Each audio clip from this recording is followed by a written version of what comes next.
Hello chess lovers! I have a very beautiful attacking game for you played by Miguel Najdorf against a chess player named Frenkel. This game was played in 1926 and at that time Najdorf was 16 years old.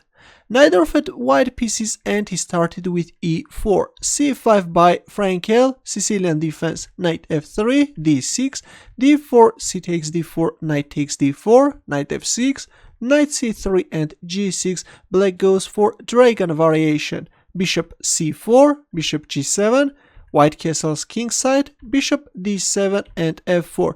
Well, usually before pushing the f-pawn forward, white is first playing this prophylactic king h1 move, moving away the king from this g1 a7 diagonal.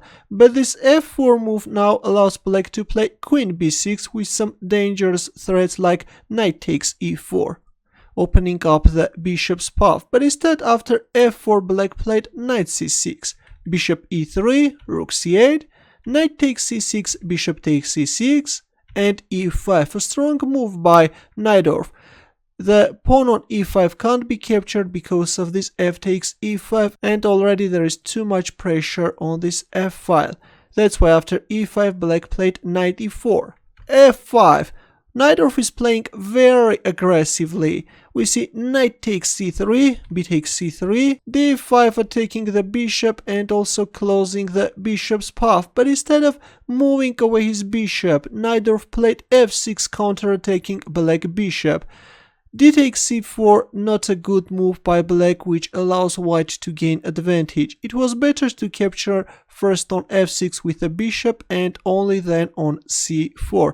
But instead, after f6, we see d takes c4, f takes g7, rook g8, queen g4. Another strong move by Najdorf. The queen is eyeing on c8 square.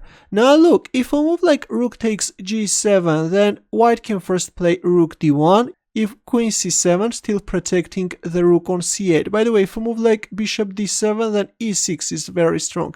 If f takes e6, then queen f4 and black is losing. That's why after rook d1, black should play queen c7.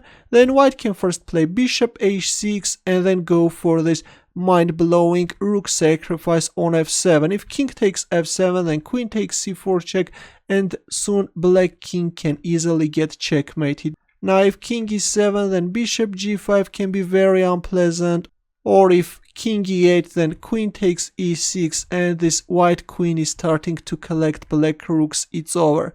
That's why after queen g4, black played h5, attacking the queen on g4 square. And now you can pause the video and try to find Najdorf's next move. Ready? In this position, he went for a mind-blowing e6, sacrificing the queen on g4, but the queen can't be captured because of this e takes f7 check. If king d7, then rook d1 check, then winning the queen and then promoting the pawn to a queen, it's over. This is going to be winning for white. That's why after e6, black played rook takes g7. And now you may ask, but how is white going to proceed with the attack? Still, this queen on g4 square is hanging, but in this position, Najdorf played another mind-blowing move. Rook takes f7. Look at this powerful move. Only now black accepted the queen sacrifice, h takes g4, but now comes rook takes g7, threatening mate in 1. King f8, rook takes g6, and Frenkel resigned. The threat is bishop h6 check followed by rook g8 checkmate. Also at any moment this rook can come. Black can actually prolong his life by playing queen b6, but white can simply capture and then rook f1 check. If bishop f3, rook takes g4, this is an easy win for white. What a game! We could see that from early age Najdorf was demonstrating his great talent.